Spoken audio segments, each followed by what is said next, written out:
Yabba dabba doozle, baby. Your daddy is back. This is Jesse Dram and the KYG Y2K, aka YI Altsta podcast, a 2000s nostalgia podcast for as long as I feel like that being the theme.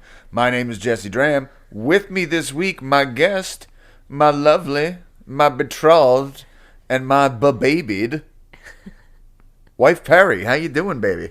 Hi, I feel very out of practice. I have not recorded a podcast with you in a while. Which is hilarious because to the listener, they would have recently just heard you from over a year ago from those Game of Thrones episodes that right. we just got back to it. Sorry, I'm giving it away. I'm giving away the magic. That's okay. I think you're good on the mic. You'll get it back. All right. So, today's episode, obviously, we're talking 2000 stuff. If you guys can think of a better format, then send me a fucking message. All I want is your approval, because I am a hollow shell of a man trying to fill myself up with other people's feelings. But for now, we're doing Y2K.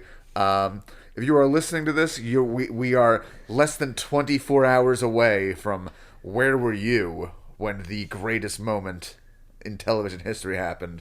Will Smith slapping Chris Rock. I thought you were going to say clit rock. Clit rock. That is my favorite genre. Thankfully, they went with Riot Girl. Clit rock would have been better.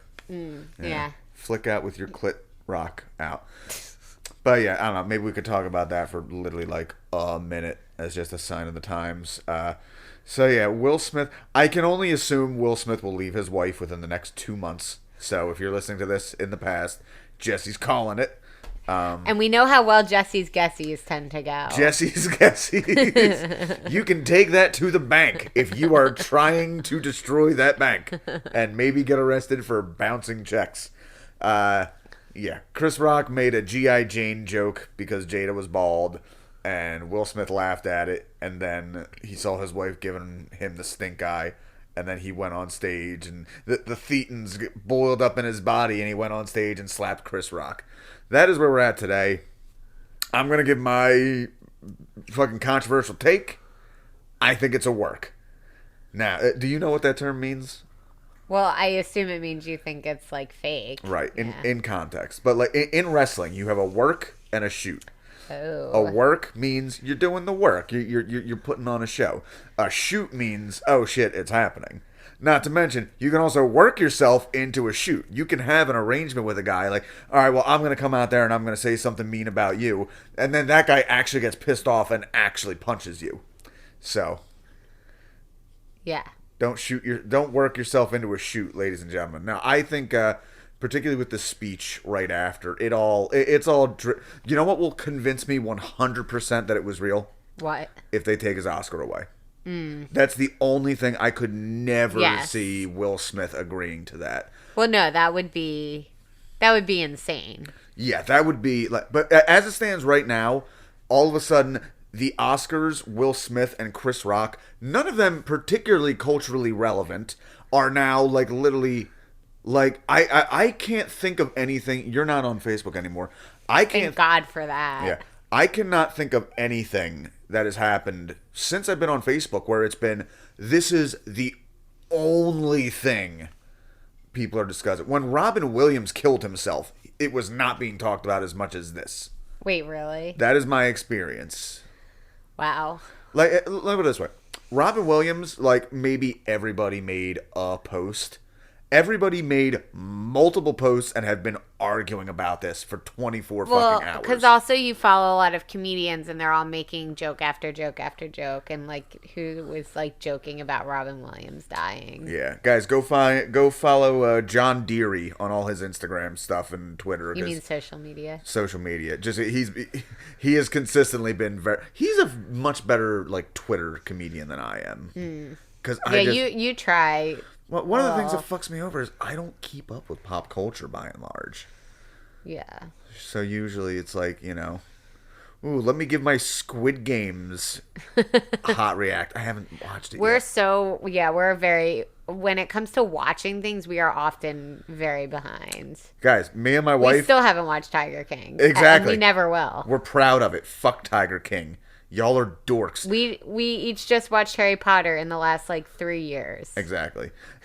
I've had enough with fucking Netflix documentaries because, they're all 4 2-hour episodes, whether they need to be or not. And the third episode is always going to be but is that really how it was? And then it was. The Tinder Swindler was a one-off. It was a 90-minute documentary. Okay. And that was it.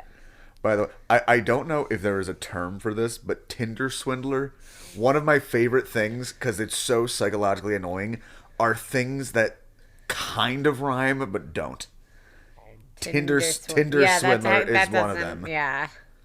It would be if you said Whopper Romper. It's ugh, that's like a fucking jigsaw piece that's oh, this really looks like it should fit together, but it doesn't. That's like Tom DeLonge's voice making it sound like words should rhyme that don't. Oh, do you have examples of that? Shit. There used to be. I used to have one ready. And where are you? Of course, I was saying, and I'm so sorry. Sorry. No, he definitely has some that I'm like, this would not rhyme if not for him singing. Mm-hmm. You're good on the mic. We need to get your podcast going. Yes. But yeah, what are your thoughts on it? And then we'll get to Juno. My thoughts are kind of, I don't care. As we've discussed, I don't know. I think there are bigger things going on in the world. I think most people think that, but this as a distraction is seems very ridiculous. That being said, I don't know. I think, as we've discussed, I'm should he have made the joke? Probably not. Should he have gotten up and slapped him? Definitely not. The argue I made to you is, if one thing changes, if Will Smith doesn't get out of his hair and smacks him and still says, "Hey, get my fucking wife's mouth name out your mouth," that right there, I think Will Smith looks great, and it's more of a 50-50. He lost credibility by doing that. Exactly. He got too riled up. He let it affect him. He's in the closet Scientologist, and he had to throw his one big move a decade out there, unless it's all fake. In which case, he took away from his win. Oh yeah, exactly. So. Yeah. All right. Whatever. So that's that. That's two people's opinions who don't watch the Oscars at all. Right. And that's not necessarily what you're tuning into, but at the same time, you know what? Maybe you want to hear about what happened. So. And if not, skip ahead. Oops, sorry. We put that at the end, so now you can't skip ahead. Guys, skip back 4 minutes to hear all that awesome content again. The rest of the podcast is going to be that conversation just replayed. We are going to be watching. Well, we already watched. We're going to be discussing the 2007 film. I know it's directed by Ivan Reitman? Or is that his dad? I don't know who directed it. Let me get a thing here. Okay. 2007. Starring then Ellen, now Elliot Page, Michael Cera, J.K. Simmons, Allison Janney, Justin Bateman, Jennifer Garner. You didn't actually say the name of the movie yet. You realized Juno. That, right? Yeah, no, I was leading up to it. Oh, okay. I kept hoping the Jason Reitman. Yes, okay. We're talking about Juno. Written by Diablo Cody. Yes, who I thought was a gay man trying to sound like a teen girl, which just makes this all the more baffling. But, so, yeah, we are watching this for, because it's 2000s, 2007 in particular. I was 22 when this came out. How old were you? Are you going by... I'm going by years, so I was probably 21. Okay, so I was 16 going on 17. Okay. You are 16 going on 17. Don't pull us for copyright. So this was more exactly your demographic. Yes, and I was just absolutely. On the outside of it. We also want to discuss this because you have some thoughts on pregnancy. Yes, as I am now pregnant. That's right. It is definitely interesting watching this now versus when it came out. We're reproducing, y'all. So, yeah. So, we're going to go through a breakdown of this whole fucking movie. Before we start, what was did you like it when you first saw it? What was it? Oh, yeah. I loved this movie when it came out. I did. Well, again, because I could, relate to the age of the character. I've always liked Ellen Page. Well, at the time, Ellen Page, now Elliot Page. We're gonna be going back and forth on that. We're well aware of the, Yes. We're not trying to dead name anyone. If Elliot Page is listening to this podcast, he can send me a message and we'll fucking hang out and do push-ups and shit. But given the extreme gendering of the subject matter, that is very true. It is a very female-centric storyline. Even though I would say female-centric at the same time, not entirely feminine. Yes. Traditionally. Agreed. Yeah. But yeah, I don't know. I thought the character was cool and edgy and she was independent, and I mean, we'll get into how I feel about it now, but at the time I was like, oh, this is a cool girl. Yeah. I could hang with this chick. Yeah. And plus the music, it was music that some of it I already knew. She got me into some other stuff. So music by and large by Kimya Dawson of the Moldy Peaches. Well, also Sonic Youth. And that particular cover you played me. Yes. So we can get into that. Yeah, I know. Yeah. Okay. So just some background. Like I said, I mentioned the actors. Juno, the Roman goddess, daughter of Saturn, wife of Jupiter, analogous to Hera from the Greek. It still seems lazy to me that the Romans just kind of name swapped. Yeah. The Greek religion. There's a few that are on their own, but Apollo, they didn't even name swatch. Yeah, they were just Swap. that's fine. Apollo, where's our Apollo kitten at? We have an Apollo. We have a cat named Apollo. He also chariots the sun across the sky. He's Greek and Roman. Yeah. Like I said, music by Kimya Dawson. This movie is twee as fuck. And I do not think that term had really been applied yet. Twee, by and large, being applied to a lot of the hipsters, particularly the more dressed up kind. Think the clothes Wes Anderson characters wear. Yeah, and that's the thing. I did not like Kimya Dawson. Yeah, I don't like the music in this. No, I like the music in this. I like the music referenced in this. I don't like the music played in this, except there's Well Respected Man, and there's some good songs in there. Right. I remember me and my ex a few years after this playing a lot of open mics where, and I remember mentioning, because they came up a lot, and this happened a lot in the wake of Juno and Zoe Deschanel. Zoe Deschanel is another twee one you would consider.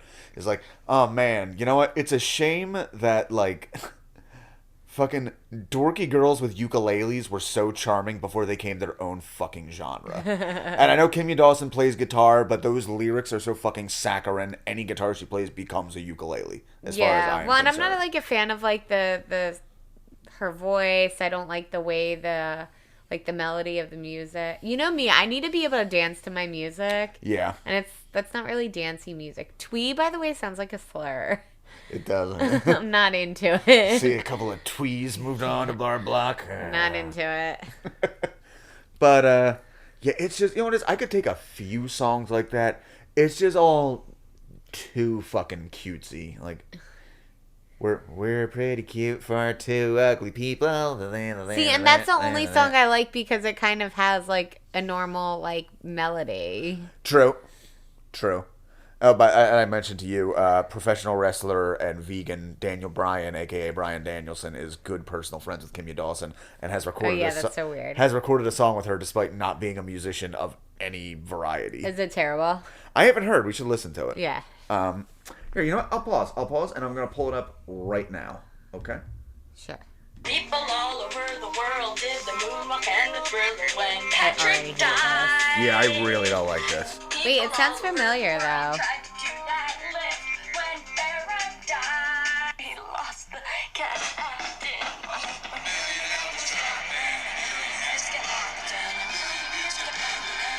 Terrible quality. Yeah. Yeah, this song is off the album Kimya Dawson and Friends' Thunder Thighs. Great album title. And it's a song about Captain Lou Albano, the wrestler who played Cyndi Lauper's dad throughout much of the 80s. Oh, wow. Yeah, that guy. Okay, well, so that's that. So that music sucked. But yes. Yes, that music There sucked. was some good music in there, though. Oh, Also, yeah. Cat Power.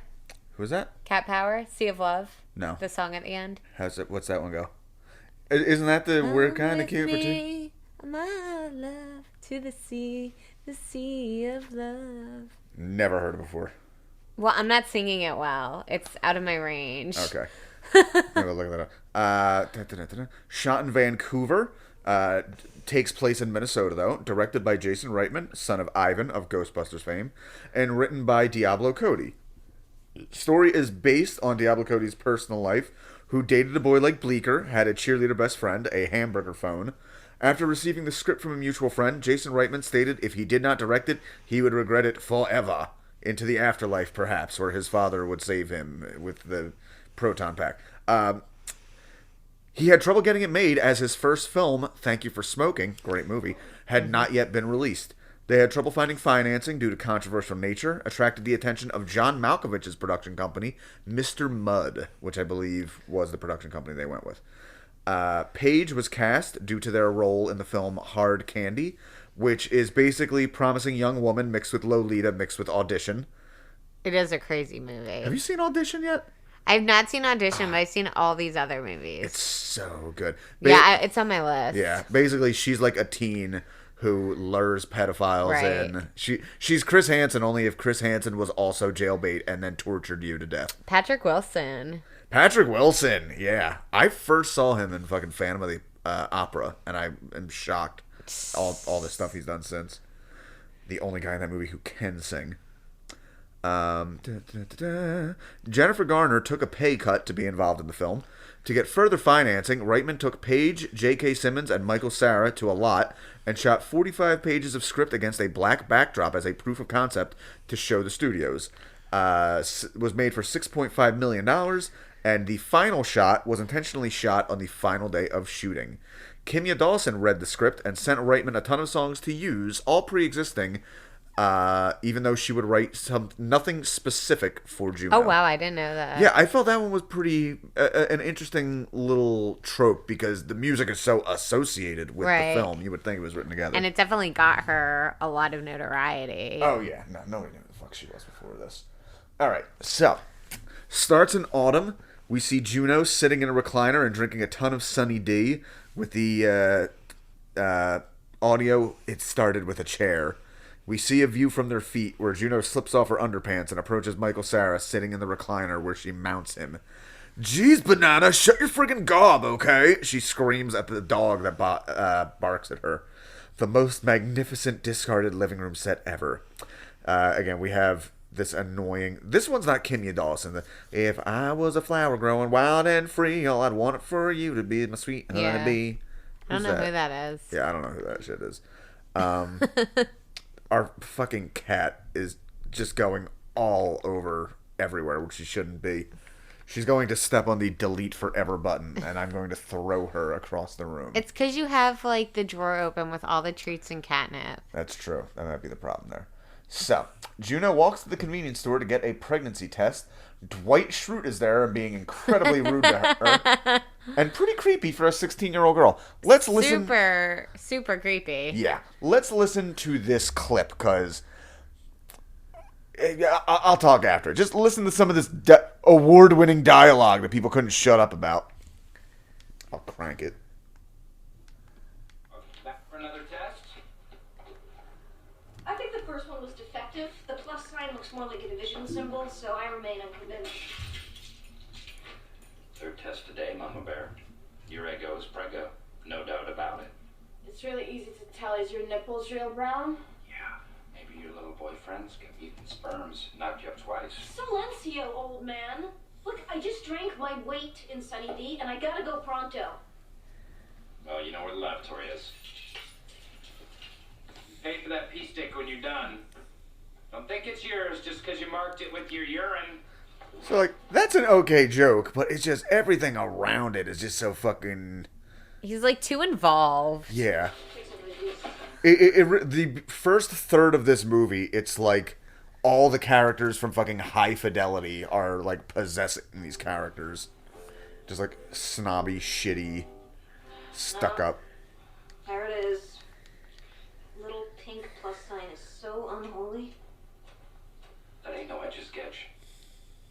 This is one doodle that can't be undid, Holmes Gillett. So it's a little cringy. Even at the time, I remember thinking like, "What? Yeah. What is happening?" And like, why does he care? Yeah, and you made the point that like nobody ever really talked like that. Yeah. Well, especially the slang that her and her friend use. I forget her friend's name. I couldn't remember her friend's name for a while. It's Leah. Leah. We'll see her in a minute. Oh yeah, literally the only note I have here is makes a red licorice noose on the tree in her yard, and then I immediately go to the conversation with Leah. She has a hamburger phone. Bob's Burgers, they also have a hamburger phone. Well, that makes sense. I know, but that's the only other time I've seen a hamburger phone. See. I definitely remember having friends who like wanted the hamburger phone. Uh-huh. How did you even jump? Oh, come on. I only the one in my pants. She has a I'm bunny. pregnant. She has a What? bunny? That is a On this bunny. Blog? Yeah. Honest to blog. It's probably just a food baby. Did you have a big lunch? No, this is not a food baby, alright? I've taken like 3 pregnancy tests and I am for shiz up the swab. How did you even generate enough pee for 3 pregnancy tests? That's amazing. I don't know, I drank like 10 tons of Sunny D. Anyway, dude, I'm telling you I'm pregnant and you're acting shockingly cavalier. Is this for real? Like for real, for real? Unfortunately, yes. Oh my god. Oh, shit. Phuket, Thailand. There we go. That was kind of the What did she emotion say that there? I was searching I think for. she says Phuket, Are you gonna Thailand, go to Havenbrook or when Like the now? city, 'Cause you Phuket. needed a note from Oh. your parents for Havenbrook. instead of Yeah, fuck. I know, no, Oh, I'm not okay. sure. That's what I thought. Never heard of such a thing. So anyway, yeah, she calls her jailbait Lolita friend, and they talk in slang about being pregnant. Friend asks if she's going to get abortion or home for single mothers. They carry the recliner to Bleeker's house and leave it on the lawn. It seems Juno decided to have sex with Bleeker a year ago. She decided a year ago. Yes, she didn't have sex with him a year ago. Is that thing girls do? Do they like? One day. No, especially not a year down the line. Yeah, that's. I have a lot of questions about her relationship with Bleeker here, but we can wait on it. We could get into Yeah, he's a total pushover who pined for her because she's a badass girl boss. Bleeker is a long-distance runner at school. We see him get dressed and heat up a Hot Pocket, only to see Juno with a whole living room set on his lawn and her sitting in the chair. Again, this fucking line, she says, as the team runs by in their short shorts. This is Juno, says, when I see them running with their things dangling around, I can't help but picture them naked. All I see are pork swords. Yeah, that's... Is this what young ladies think? No, I mean... This is what I'm sure- I think. I told you I was trying to do calisthenics with YouTube video the other day, and all I saw was the dudes bouncing. I was gonna cock. say, I'm sure if there were like bouncing cocks in front of me, yeah, I would notice it, but I didn't often see that happening. No, you wouldn't be able to not look away and then come up with a youthful euphemism like pork swords. I probably wouldn't be able to look away though, because it is like a train wreck. Yeah, as a vegan, it would be hard to go with the term pork swords, I think. Fair. Yeah. If you were gotten pregnant at this age, would you ever have considered for No. a minute adoption? No, I would have 100% had an abortion. Yeah, that's the right way to go. Don't you step on that fucking thing, Lilith. I'll kill you. I love you, baby girl. No, there's no way. Yeah, I would have definitely hoped if I got a girl pregnant for an abortion, if a girl had... Yeah, I still hadn't had sex at Nor 17. would my parents have like been on board with me like carrying a baby to term, because that's a lot on them too. And Yeah. you know my parents, like you could back me up on that. They'd Well- definitely be like, we'll pay for this. Right. Well, you know how my mom is so fucking crazy. True. She gave she gave somebody in our orbit a ride to the abortion clinic to get an abortion, and she said, I was really conflicted about it. Like, no, you weren't, Mom. Like, you think like, I love babies and I don't want them to die, which isn't what's happening really. Yes, you're stopping them from existing, but whatever. You do all sorts of shit for that. It's like, yeah, you agree. Like, yeah, it's pretty fucked up to make somebody raise a baby they don't want. Well, and that's what we've talked about this in the context of them limiting abortions lately, but like in this context too, going through pregnancy without like wanting to or wanting the baby, like it feels horrible. Like, Yeah. I don't care if you think it's murder. Somebody should not be responsible for fucking 18 years because, you know, you have a book that vaguely hinted that maybe you shouldn't do that. and forget 18 years. I mean, I've had a pretty easy pregnancy, but like, imagine someone going through this who like didn't want any of this. Right. You know? So I've heard some people say this, that being pregnant changes their opinion on abortion. Have you had even like a slight change? No, like I said, if anything, it like intensified my desire to make abortion available to anyone who wants it.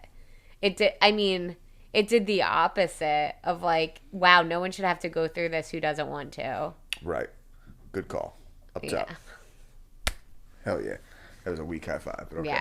Yeah. So she tells Bleecker that she's pregnant. This is also where we first found out the movie takes place in Minnesota, even though shot in Vancouver. They're like the same. Yeah. She drops her books in school, and we see school bully Steve Randazzo. Makes fun of school bully. Oh, bully. She says, "Jocks like him all want girls like me," which I don't think is the truth, but Steve is played by Daniel Clark, a.k.a. fucking Sean from Degrassi. So, here's the thing. They're saying it takes place in Minnesota. I think this takes place in Wasaga Beach. This is where he is still traumatized from the shooting at Degrassi, and he's just chilling out and growing his hair out, and then Juno shoots him down, and he's like, "Man, I miss Emma. I gotta go back." He became a cool jock boy during all of that. All right, cool, popular jock. Here's the thing. If she's an awkward, stupid teenager that likes indie rock and plays acoustic guitar, anyone who doesn't do that is a jock. True. I don't see him playing football here or anything fair. like that. But, yeah, go watch Degrassi. We got to do the Degrassi episode. Oh, yeah. That one's got to be, like, just me and you. Yeah, for sure. I mean... Fuck, should we just make this a Degrassi podcast? Vote if you want a Degrassi podcast. Yeah, if you want a Degrassi podcast, just drop a line, jessedram@gmail.com. Also, follow me at jessedram. Do you want people to follow you? No. Stay the fuck away from my wife and my children, you deviants. Unless we ever get going on that podcast, then they can follow me at the podcast. We'll do it after the baby when you have all that free time. Juno's friend is named Leah, who wants to fuck her teachers. Again, I wasn't just saying the jailbait thing out of nowhere. Who isn't even an attractive teacher. No. Juno's dad is a veterinarian. Her mother left the family when she was 5 and has a bunch of new kids. He's a veterinarian? They just say it. Wait, no, HVAC. No, HVAC, yeah. I wrote that wrong. He might be... No, wait. I think an actual veteran. She said that he was an army guy. Oh, a veteran. Well, I wrote down vet, and I was trying in real time to be like, wait, what the fuck does that mean? And her stepmom's a nail technician. Yes, owns a nail salon. She loves dogs, but can't get any because Juno is allergic to them. This will come up again.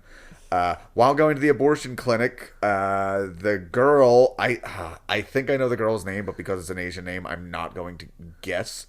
But, yeah, she's protesting outside the abortion clinic, saying all babies want to get born, because Canada's anti-abortion activists got to up their game. They have just one tiny fucking Asian tween out there. I was going to say, also make, like, the one Asian character, like, someone who can't speak English properly. Like, what the fuck? I don't know. She tells her, your baby has a beating heart and can feel pain and has fingernails.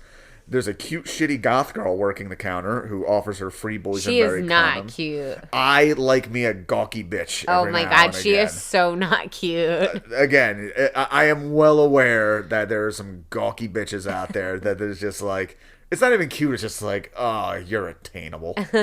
Oh god. She offers boysenberry flavored condoms and said it makes my boyfriend's junk taste like pie. In the waiting room, she can't help but notice everybody using their fingernails. The fingernails seal it. She can't get an abortion. She goes to Leah's and announces, I'm staying pregnant. I'll have it and give it away, quote, to a chick with a bum ovary or a couple of lesbos. Couldn't get away with that now. Leah gives the cons. Your body might suck. They might kick you out of school. Eventually gives her the idea to check out the local paper where people look for currently pregnant ladies looking to get rid of a baby.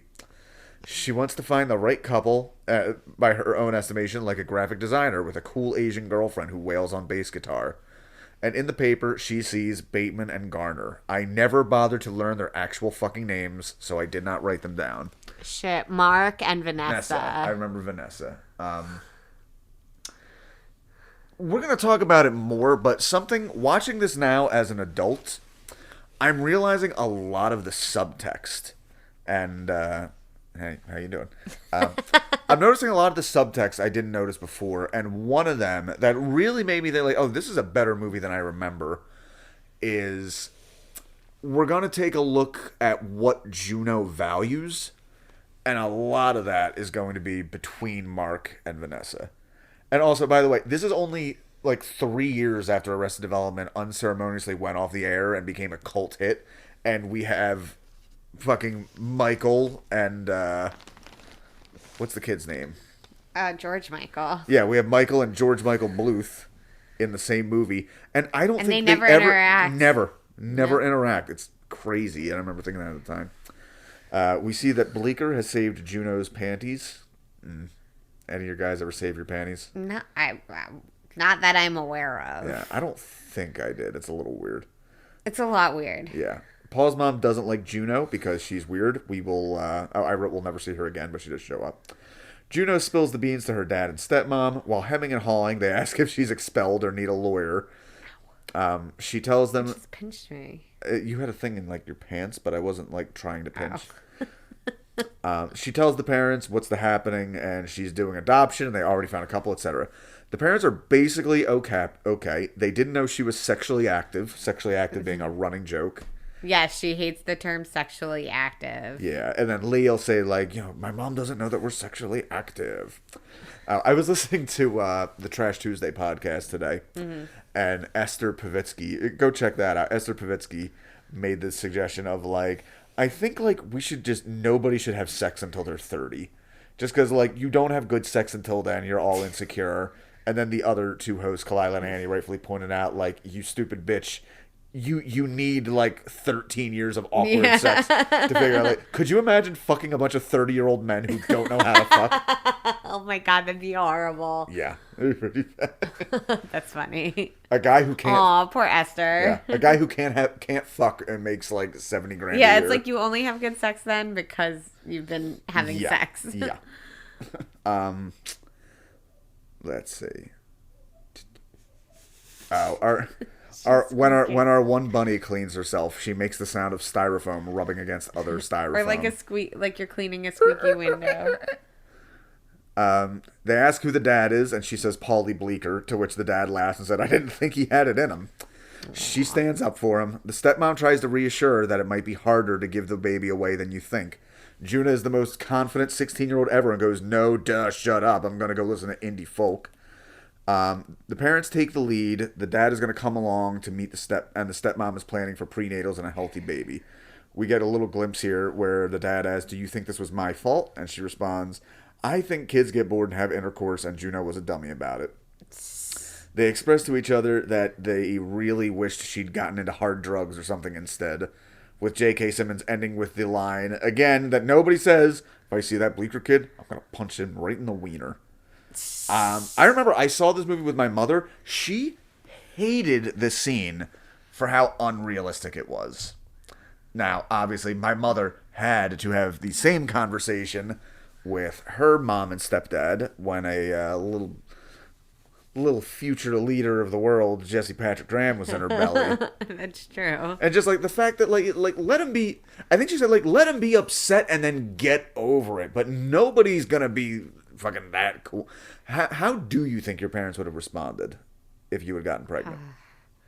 Oh man, I gotta think about that. I mean, like I said, I think my mom would have been excited, but also she would have been like, oh, don't fuck your life up, but I want a grandbaby.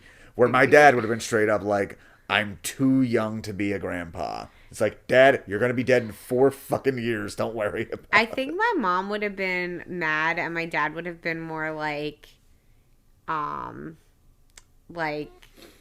protocol about it. Like, okay, this is what we do. we schedule you an appointment. Like, I don't think, like, I think, like, as you know, I'm closer with my mom, but I think my mom is more naive about that kind of stuff. Like, especially with teenagers thinking like, oh, like, only the bad kids do that. Whereas my dad, like, knows what's going on. Like, he's not. Your mom thinks only the bad kids have sex? No, not have sex, but like, oh, my kid's not doing this, you know, like, so I think she'd be more taken aback, but I don't know that they'd be like, my mom would be mad at first, and like, Jim would have had to calm her down. Your stepdad? Yeah, but my dad, I think, would have just been like very pragmatic about it for the most part. Yeah. And been like, okay, but this was very irresponsible. You need to be more responsible if you're going to do this. And yeah. I remember I also had the weird thing that when I was seeing a black girl, my stepdad told my uncles about it, my dad's brothers, and apparently they went on a fishing trip and they did nothing but roast him of like, oh, you're gonna have a little black grandson or something like that. Oh, like, God. Meanwhile, like, I'm 18. Let me fuck a black girl, for fuck's sake. But also, like, by the time I was having sex, I was on birth control and wearing condoms. Like, I was not going to get pregnant. True. That was always the... God, I don't think... I've actually dated depressingly few girls who were on the pill, even as, like, an adult. Like, I was always more concerned about STDs than pregnancy. It was always pregnancy over STDs for me. Interesting. Yeah. Anyway, they go to meet Gartner and Bateman, driving through a very nice neighborhood with very nice houses. Jennifer Garner is fastidious and basic, which Juno finds unappealing. But Jason Bateman is chill, laid-back dude who plays guitar and loves indie pussy rock. Juno can't stand these fuddy-duddies and is all like, look out, squares, I'm here and I'm badass. They talk about how they're going to do it. Juno says something really ignorant about Jennifer Garner being lucky she can't get pregnant. Yeah. Again, this is another way, like, okay, that's this hits harder. And yeah. Lilith, do you want to be in the podcast? Is that where you're sitting on my lap? Aw, baby girl. They say they're trying to set up an open adoption, but Juno does not want that. She wants a clean break. Close her on up. That's right. Vanessa wants to be a mom very badly. Justin seems a little less crazy about it. I have the same blue sweater as him. He looks better with it. Did you say Justin? Jason. I was like, it's Jason. Oh my God. I think I call him Justin for the rest of my fucking notes. His sister is Justine. Yes. I definitely call him Justin for the rest of these notes. Don't look at my notes. Okay. After leaving the bathroom, she runs into Jason, who she sees his thing. She sees his thing. Hey-o. I just sped this movie up. She sees his office and a guitar in there. Clearly, he also hates yuppies and is wearing a dumb sweater to have a dumb baby. She sees that he has a Les Paul guitar and investigates, but I just want to point out here, a dumb indie folk acoustic girl she wouldn't give a fuck about a Les Paul. That's the problem. She's not a dumb, like, the music is that, but she's not a dumb indie folk music girl. She's, like, leans more towards the punk thing. We only, the one time we see her play guitar, it's... Well, yeah. It sounds like a love song for Michael Cera. Well, yes, for sure. But, like, the music she talks about is always, like, punk. Uh-huh. So, that's all. Which is funny because we see a photo of, like, the band she has with Bleecker, but we never hear them. They never show any of that. So, yeah, he has a whole studio. They talk about the Melvins and early grunge. See, the Melvins. Yep. They end up jamming, and Jennifer comes upstairs and is annoyed with them because she's a prith. They leave with the contract. Jennifer seems very, very, very anxious. Turns out that they've done this song and dance before only for the mother to bail at the last second, which is a bit traumatizing. Yes. After Juno and Dad leave, we see a very cute little moment where Jennifer Garner is so excited and just buries her face in Justin Bateman. Jason. I know what I said. All right, winter. Juno is showing. Where the fuck is that remote? There you go.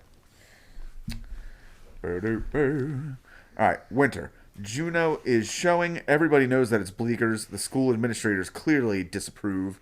Juno goes for the ultrasound with Leah and Allison Janney, where they see the baby.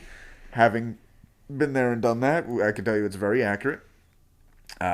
The Ultratech sound is a little bit... Ultrasound tech. Ultrasound tech is a little bit of a bitch. Oh my god, she is like so inappropriate in this. And Allison Janney puts that cunt in her place. Let's listen. This scene bothers me. Would you like to know the sex? Yes. No. Please. No, Juno, definitely. please. No, there's no sex. Planning to be surprised when you deliver. Well, no, I want Mark and Vanessa to be surprised, and if you tell me, I'll just like ruin everything. Are Mark and Vanessa your friends at school? No, they're the adoptive parents. Oh, well, thank goodness for that. Ugh. What's that supposed to mean? I just see a lot of teenage mothers come through here. It's obviously a poisonous environment to raise a baby in. How do you know that I'm so poisonous, you know? Like, what if these adoptive parents turn out to be like evil molesters? Or like stage They parents. could be utterly negligent. Maybe they'll do a far shittier job of raising a kid than my dumbass stepdaughter ever would. Have you considered that? No, I guess not. What is your job title exactly? I'm an ultrasound technician, ma'am. Well, I'm a nail technician, and I think we both ought to stick to what we know. Excuse me? You think you're so special because you get to play picture pages up there? My 5-year-old daughter could do that, and let me tell you, she's not the brightest bulb in the tanning bed. So why don't you go back to night school in Mantino and learn a real trade? Okay, I have so many things. Yeah, fuck your med school, bitch. Yeah, Allison Janney is awesome in this movie. But what do you guys say? Oh my god. Well, first of all, I hate that she like obviously. So first she makes an inappropriate comment. She gets called out on it. Then she fucking doubles down on the inappropriate comment. Like, who are you to make these comments? And then she gets all offended because like someone calls her out on her shit. Well, you shouldn't have said anything in the first place. Also, not for nothing, but like after getting ultrasounds, like it does look hard. Oh, yeah. Yeah, no, it does. We were actually pretty, we considered all of our ultrasound techs have been the sweetest people on earth, and they have been, it looks like they're painting this baby with a magic wand. Yeah, it's pretty wild.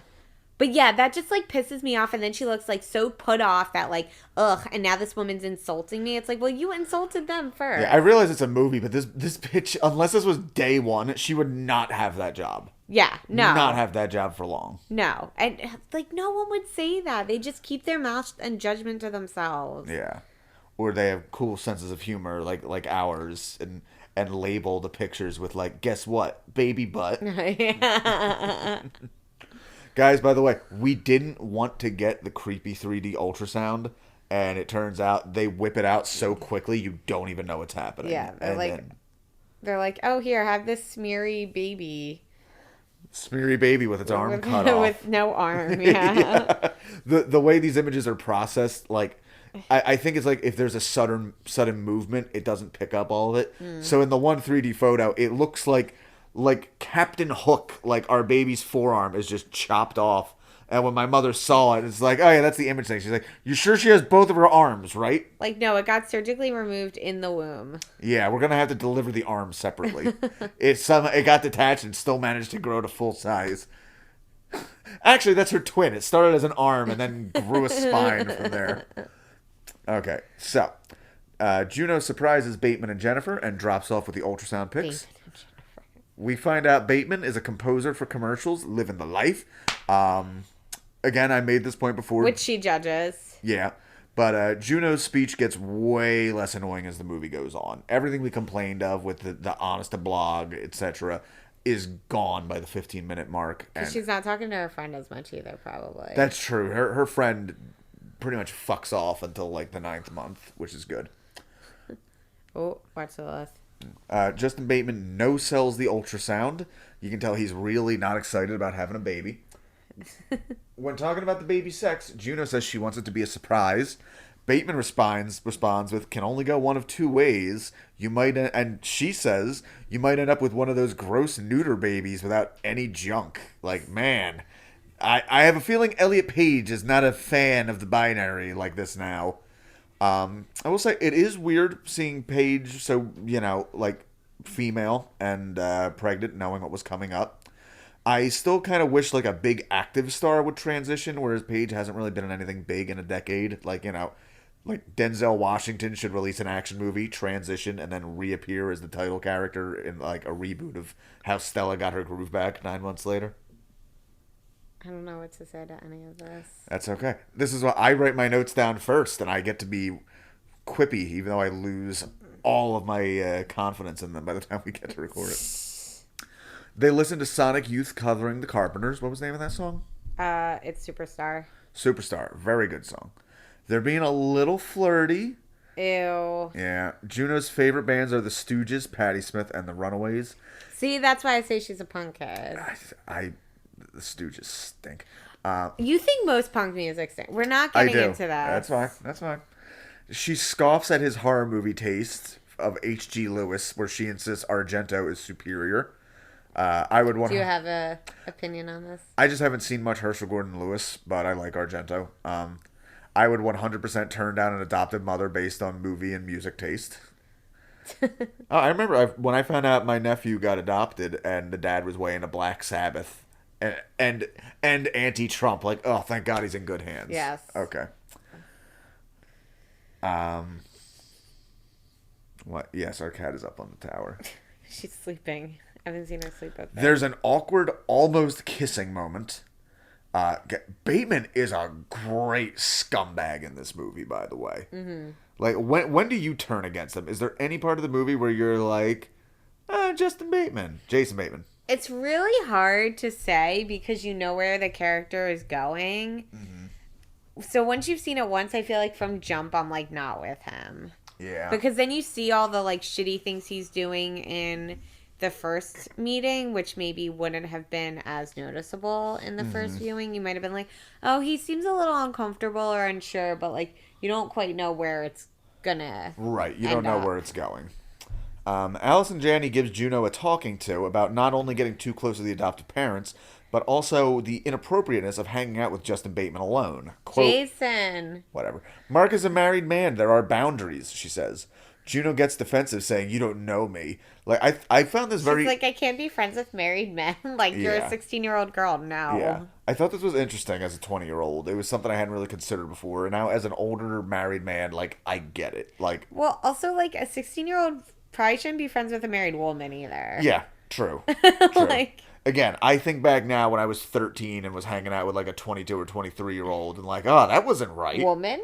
No, dude. Oh, okay. And he was no. giving us a bunch of weed. Yeah, and no. we'd hang out and watch him work on his car. If you were hanging out with a 16-year-old girl, we'd have some serious issues. Yeah, and we already had, because I do comedy, I'm, like, around younger people in general. But not that young. Not that young, but, you know, like, Romy was only 19 when I met her. But yeah, but you're not, like, hanging out with her. That's true. Yeah, we're in the same vicinity, basically. Yeah, she's not like, you're not like going and having drinks with her. Like, well, you can. She's underage. Yeah, but even that, though, even if I was like, hey, I'm going to go hang out with this 24-year-old girl, we're going to watch horror movies together. Don't weigh it up. Yeah, that'd be weird. Yeah, and you'd be running on stage slapping somebody for my honor. Allison Janney respects the bounds of marriage. Yeah, I like her a lot in this movie. Me too. We get that Bleeker's mom looks like a hobbit, Juno says, specifically. She does. Sean Astin. She does. I always feel bad for actresses in accepting movie roles where they're just called fat and ugly. Yeah. And it's gotta suck. I remember this this came up on Bert Kreischer's podcast because his wife was trying to be an actress, and his wife was good friends with Melissa McCarthy when she was on the way up. And apparently she'd run into Melissa McCarthy and noticed she'd put on weight. And asked her, she's like, I'm tired. I'm not going to be skinny. I'm giving it up. Yeah. You have to either be, like, skinny, hot, or, like, fat and funny. And Melissa McCarthy just said, fuck it. And clearly... And she's really gorgeous. Yeah, she's very pretty. Kind of looks like my grandma, but other than that... Well, that's more about my grandma than Melissa McCarthy. There's an episode of Nip Tuck where, like, this woman is, like supposed to be like homely and stuff, and like Christian, like one of the doctors ends up like fucking her with, but he's like, you have to wear this bag on your head. And the funny thing is, I've seen this woman in so many things since, but I'm just like, oh, it's the woman who's so ugly she need to wear a bag on her head. Yeah, that's upsetting. She's in a Gilmore Girls episode, actually. Which, realistically, I've noticed now that as I've gotten older, that like really, unless you're like a hardcore drug addict, it's very hard for me to find anybody like ugly. Yeah. Unless it's like an actual deformity, in which case you feel bad and it's not ugly. It's a whole other thing. Right. Like if you are healthy, you're mostly okay looking. Yeah.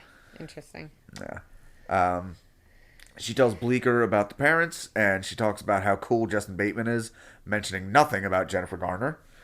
She asks Bleecker, "Are you still going to think I'm cute when I'm huge?" "I always think you're cute. I You're ask you beautiful." that still. Yes, you do. And I always say, you said that today, and I said, like, you're the prettiest girl in the whole solar system. That's right. Paulie says, let's get the band back together after the baby's out.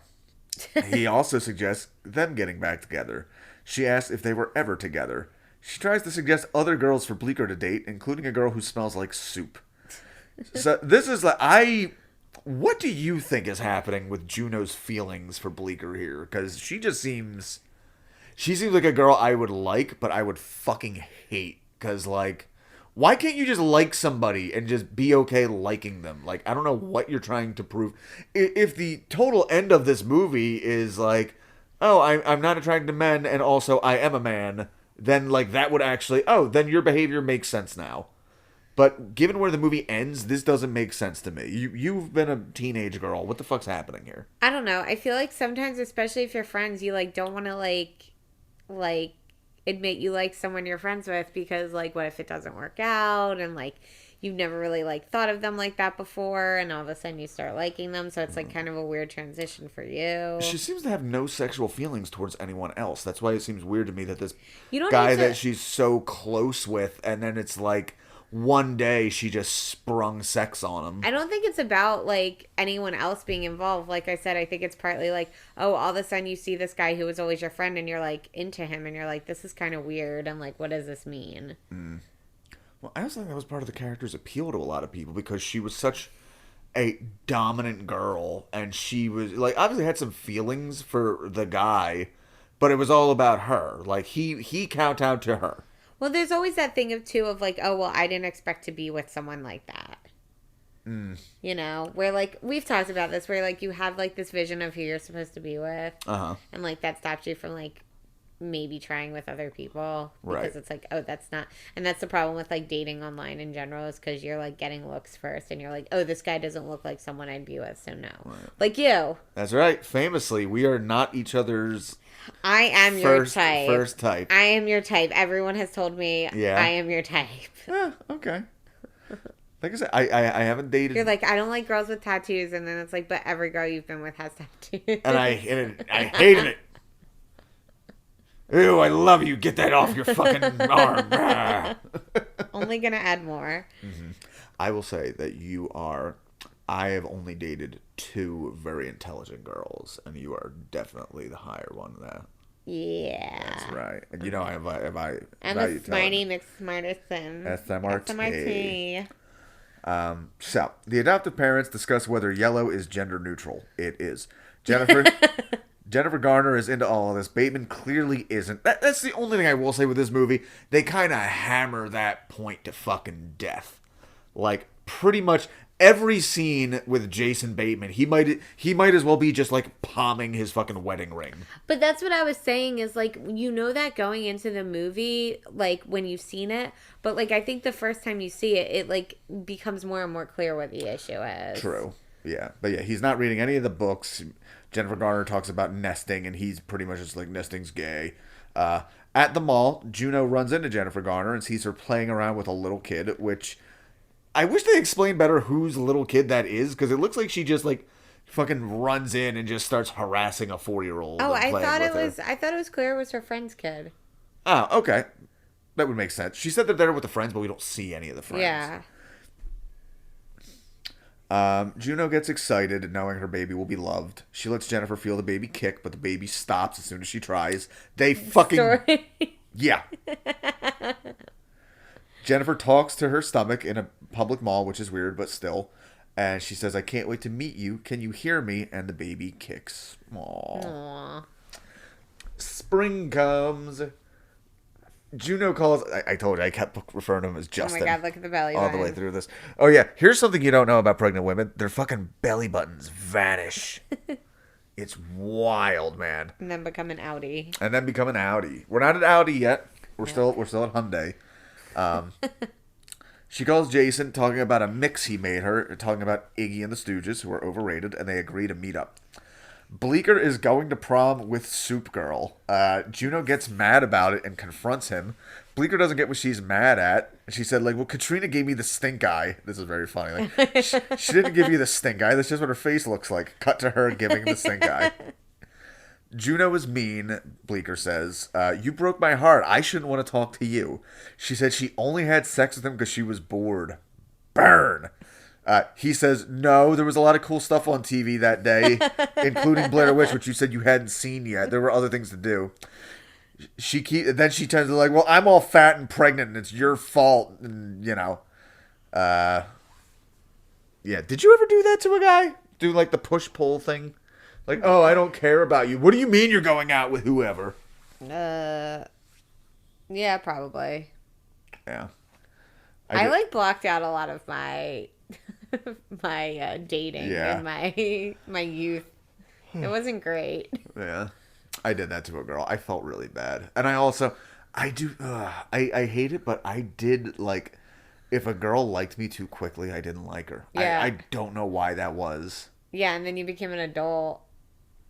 And then apparently, because I liked you pretty early. True. But but you know what? I think a lot of this comes down to Catholic prudishness. Because I had said a few times, like, oh no, I had girls that I met that I was like, oh, she's kind of interesting.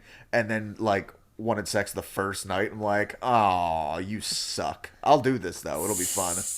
Oh my God. Like, because you know what it is? The thought will always be like, ooh, it was instant attraction. Like, yeah, that also means it'll only take a hi, how you doing, and she'll be off with somebody else. So if I wanted to have sex on the first date, you would have been like, never mind. It seriously might have been a negative. Yeah. Yeah. If you wanted to have sex the first date, it probably would have been a negative too. Yeah, I would. Well, no, like I said, like I'd offer you a ride home on my dick, but Ew. that was so weird. She was just pulling her ear, like her ear without touching it. She was pulling it to like the front of her face. He's Sorry, talking about a rabbit. we're looking at rabbits. Oh, Juno puts on lipstick and goes to visit Jason. He shows her his old comics and they slow dance to all the young dudes. Ew. Her literal prom revenge. Also, ooh, because I farted and it stinks. No. Jason asks, is there something between us? And she lays her head against his chest. Then he tells her he's leaving Vanessa. Ew, all of this, ew. Yeah, he thinks Juno's going to want to fuck. Instead, Juno is pissed. Jason admits he's not ready to be a dad. She says, but you're old. He pulls it, why are you here? Why did you come to see me? And then he gets bummed. She freaks out and begs him to stay with Vanessa. She leaves in a huff, but not before throwing out that Sonic Youth sucks, for the most part. It's just noise. She sees Jennifer Garner on the way out, who's concerned. Jennifer thinks Justin made a pass, as Juno's clearly upset. Like, at the least, it looks like he hit on her, but this also looks like a straight up, like, she runs into the room and Vanessa's there and he's right behind her. Like, it looks like he, like, fucking flashed her or something. I've watched enough pornos to know what this looks like. So here's the fucked up thing. He tells Juno he's leaving Jennifer before he tells Jennifer. Yeah, no, Like, it's... He tells Jennifer right there, like, maybe Ew. you're not so into this. You missed the most cringy line of, like, I feel like there's something in between us when they're dancing with the baby. Yeah. Ew. Yeah. God, how horrible. That would be a whole other fucking interesting movie if Juno's just like, yeah, fuck it, let's have this baby together. So, like, I was actually reading on Reddit, and I feel like this makes sense, too, because I was like, this is just so cringy. Why was this in the movie? And, like, did he really want to fuck her? And, like, a lot of it was, like, it wasn't necessarily about her, like, that he was, like, into her. It was that, like, he was into his youth, and she was, like, bringing that back out of him because he had to be, like, all uppity for Vanessa, and here's, like, this chick who's like, yeah, music, horror movies, and like making him relive his youth a little bit. Well, and this is the thing I realized about Juno herself on a rewatch that I liked a lot, is that so much of this has to do with her perception. And I think part of Bleecker and the way she treats him is not only like, I don't want to ruin our friendship. but also in how she sees herself. She doesn't want to be like a vulnerable, gooey, girly girl or whatever. Yeah, because even at one point, Bleeker's like, oh, like, you're hanging out with a married guy? Is that, like, normal? And she's like, probably not. Right. Like, she, like, has some inkling that, like, this is kind of crossing a line. Right. Ew, and then he's like, oh, I thought you'd be happy. Yeah. Ugh. Yeah. So, well, all right, just to finish this little part here so I can get into it. Oh. Yes, he chooses this moment to be like, nah, I don't want this, with Juno right in the room. He says there's some things he still wants to do. She mocks him and asks, like, do you still want to be a rock star? Like, you know, if I have to wait for you to be a rock star, I'm never having a baby. And she says, also, your shirt is stupid. Grow up. So for me, this is the perfect revelation because Juno, it feels so awkward that Juno is there, but Juno has to be there. She has to see that the dude into horror and grunge music and pregnant schoolgirl manga is a fucking loser. And fucking prim, proper, square, sincere, suburban Jennifer Garner, who she wanted nothing to do with, is like the good person being like, what are you doing? Yeah. And she's so based on these superficial things. Like, she really needs to see him. And all of it's insane because, like, I think they said they've been trying to have a baby for like 5 years. Yeah. Like, haven't you moved past this shit at this point? Yeah. He's had enough time to really get past it. Or to be like, I don't want a kid and be honest and move on. Exactly. Because he's like, I never thought this would really happen. It's like, you didn't think when you were trying and probably going through, like, situations and stuff that, like, eventually you'd have a kid. I don't know. It's just wild. So Juno runs out to the van and cries, which again is the most vulnerable we're going to see her. Justin coldly tells Jennifer that he hired a divorce attorney and he's found a place to stay. Again, Justin Bateman is such a nice guy in everything he does. It's great seeing him as this dickbag. But he also has this very specific, like... Which is funny. I've heard he's a dick in real life. Really? Yeah. Huh. But I feel like he plays this so well because he's not just like, I want to leave you. He's also a little bit like, yeah, no, sucks, doesn't it? Like, not even really like, yeah, I guess it's kind of shitty I yanked away your dream of motherhood, but what you gonna do? See you on the flip side. Yeah, he's very like, because I remember when they're talking at the table and she's like, well, aren't you the cool guy? And he has like this fucking smug ass smirk on his face. Well, I never directly... This is the kind of person who will, like, you know, say, like, well, I never said in so many words that I wanted to have a baby. Like, no, you just went through the whole fucking process with me, Justin, if that is your real name. It's not. And back up, he clearly put the ad himself in the Penny Saver or whatever. That's right, because she didn't know. She was like, this was in the Penny Saver. You know what? You can also look at that as a way of, like, oh, he might have put them all in cheap places. He thought nobody would ever see them or really go looking for them. Yeah. But Leah's such a slut that she's considered this in the past that she immediately knew they were in the Penny Saver. Like, ooh, I've thought of having my teacher's baby and then blackmailing him. Ugh. So, in what I still consider to be the coolest part of the movie, Juno leaves a letter for Jennifer, which I thought it showed it right away. It doesn't show it till the end. Juno talks with her dad about making relationships work. He tells her about the work it takes, finding a person who loves you exactly for who you are. That's you, baby. Mm-hmm. Good mood, bad mood, ugly, pretty. The right person will still think that sunshine comes out of your ass. Now, we know that really other things... Farts. Or deadly farts. Hey, sunshine can burn, baby. So that's... I love you. I love you, too. Yeah, that's the person We've been cuddling the whole time, by the way. We're adorable. That's right. But, by the way, guys, if you're listening to this, I was a lonely, depressive, like, fucking, nobody wants to fuck me, I have no self-worth. Keep at it. It's worth it. You will find a super hot girl and then put your baby in her. And then you'll do this podcast. Just give me credit and shout out at Jesse Dram. Go see my shows. By the way, guys, I have shows coming up April 9th in Pennsauken, New Jersey at Club 422. And on April 30th, I'm doing a double dip. I don't remember any of the specifics. One's in Bordentown for Hope Ho's. God, that's called Hope Hose. It's called Hope Hose Firehouse. It's such a dumb fucking name. Hope Hose. But whatever. Like I want to make Hose. Hope's Hose. Whoop, whoop. We're a Christian gang of sluts. Hope's Hose.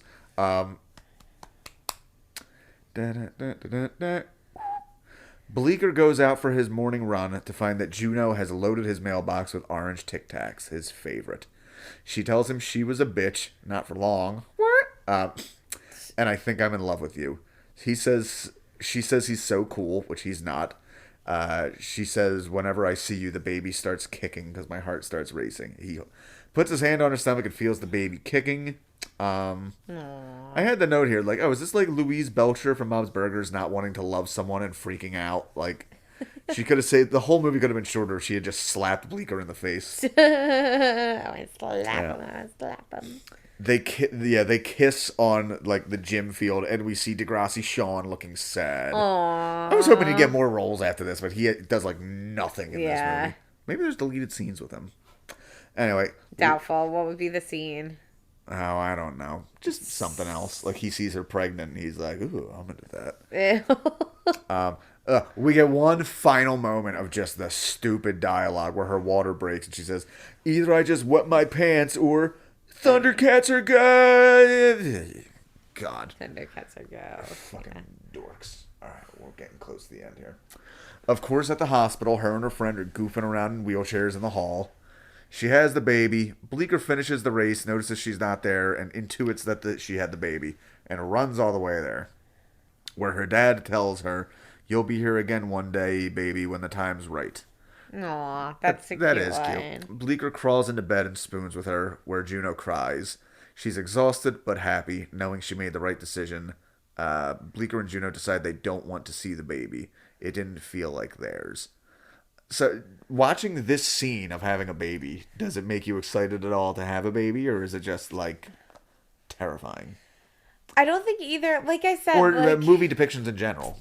Oh, movie depictions in general, I think. Well, the actual delivery part feels like horrible in movies. Yeah. But seeing like the baby being born, I'm definitely like more emotional now when like the baby's out and like the mom's like, "Oh my God."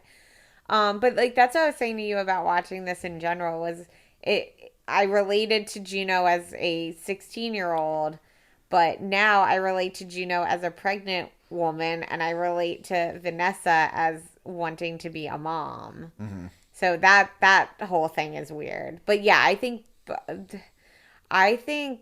and based on what I've been reading too, like delivering babies in movies is like what drives us to believe that it is a traumatic, horrible experience. Yeah, I mean, it's... they really do paint it that way, and I'm sure it is painful, but at the same time, it's like how fucking everybody got here, you know? And like also the delivery on your back thing, that's not really like... Oh, please, tell the audience all about that. That's not like really a common way to, or an encouraged way to do it. Like even if you have an epidural, like you can move, and like delivering on your back actually makes it a lot harder to deliver and puts a lot more like pressure on you. I was gonna say, doesn't it like pinch your pelvis in some way? Like it makes the opening less? Yeah, and like it's like gravity helps, you know, and like when you're laying down, but really they tell you to deliver on your back because it's easier for the people who work there. But it's not easier for you. And remind me, are you gonna like try on your side?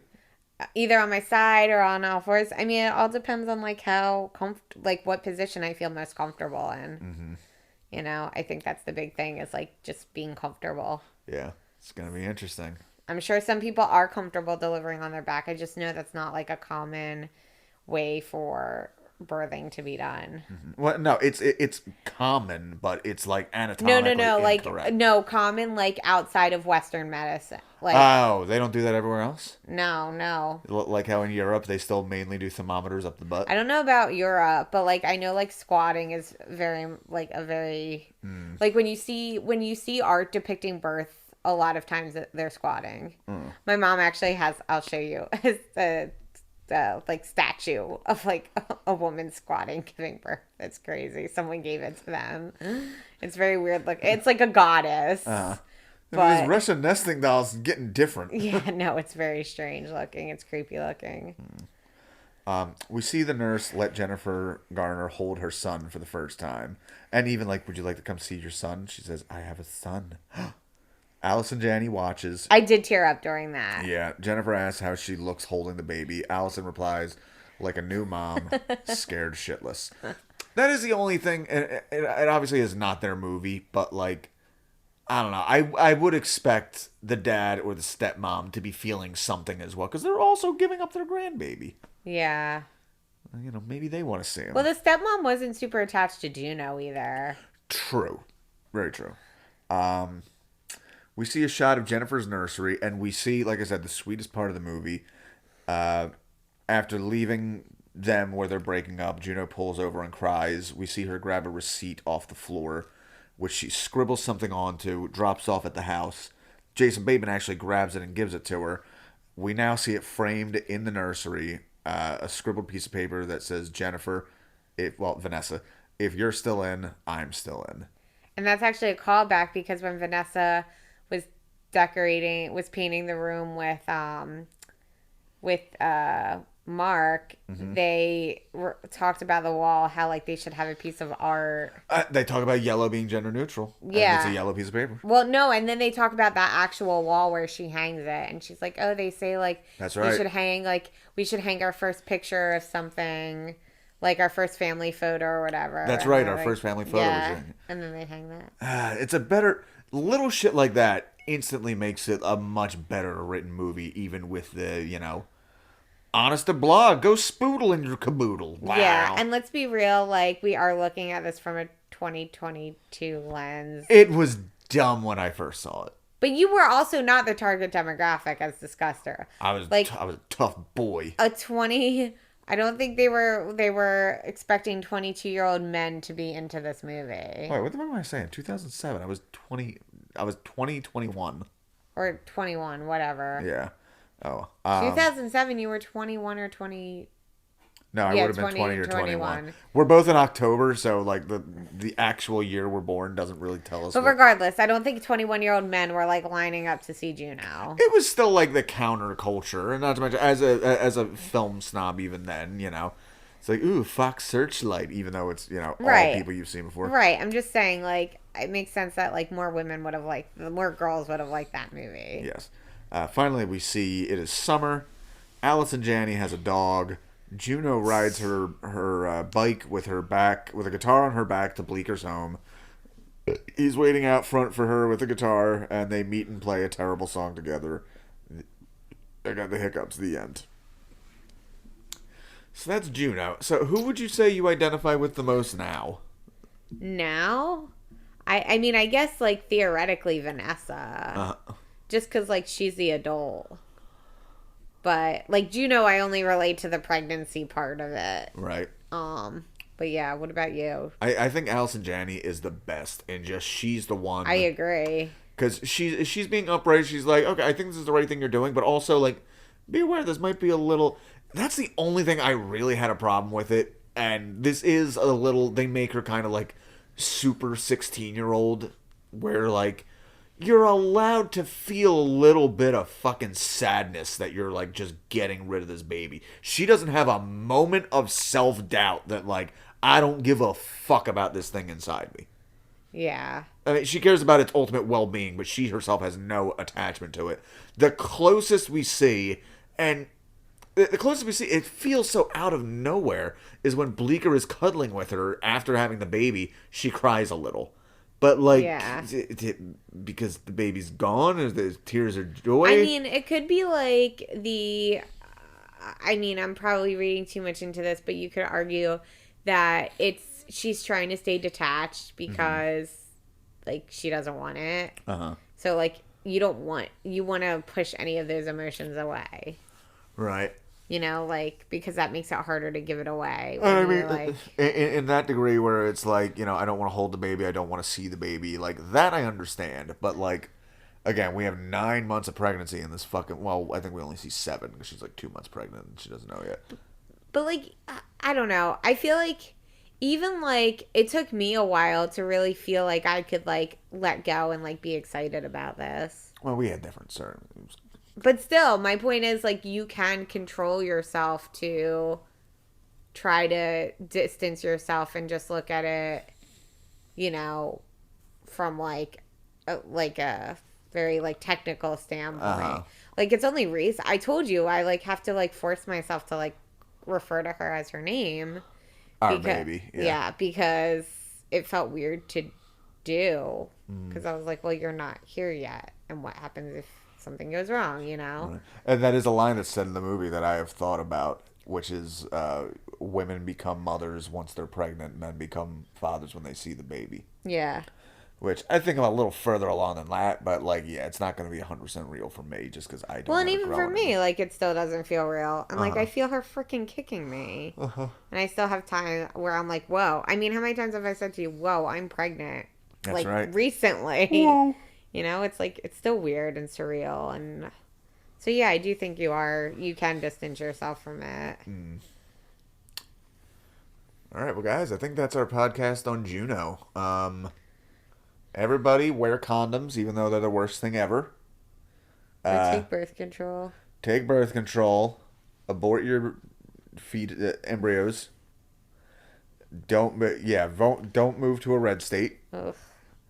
Or move to a red state and vote them out. Yeah, you and a bunch of your friends move to a red state and vote them all out. We should do a Degrassi podcast because we could do that on our own time, and the thing is, you could actually take a break between seasons. True. Babe, if that blew up, we could fucking interview Spinner. Oh, yeah. That'd be amazing. You do have a connection to Spinner. I do have a connection to Spinner. Don't give it away. I won't. What if we want him? All right. So, lovely wife Perri, thank you for joining me on this. Yes.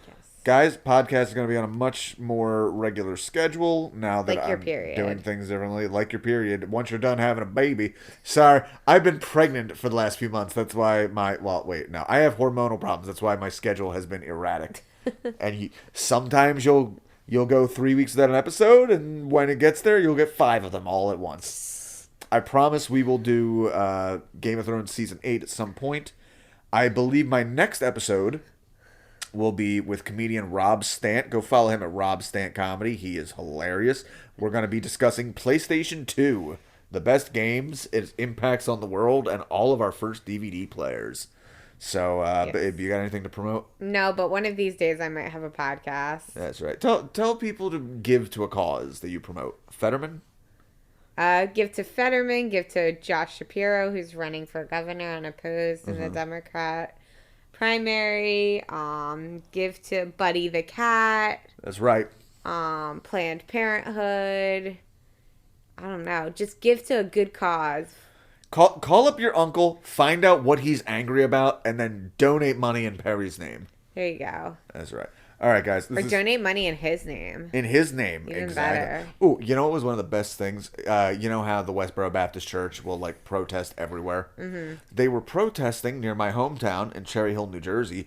I think they were doing the musical Rent, and that's what they were protesting. Oh, God. So something they showed up with the God Hate Fag sign, et cetera, et cetera. And what they did was they set up a thing, basically the way you would set up a 5K and ask people to pay so much for every lap I do. So basically they set up a thing that the longer the Westboro Baptist Church stayed there, the more people were going to donate. So these kids had signs please stay, you're responsible for X amount of money to the Matthew Shepard Fund. Oh my God. It was so cool. Look at that fucking weirdo. Sorry guys, our cat's being goofy. We're gonna go now. Bye. Bye. Lilith, you and your fucking Frankenstein arm. What are you doing? What are you doing with your Frankenstein arms?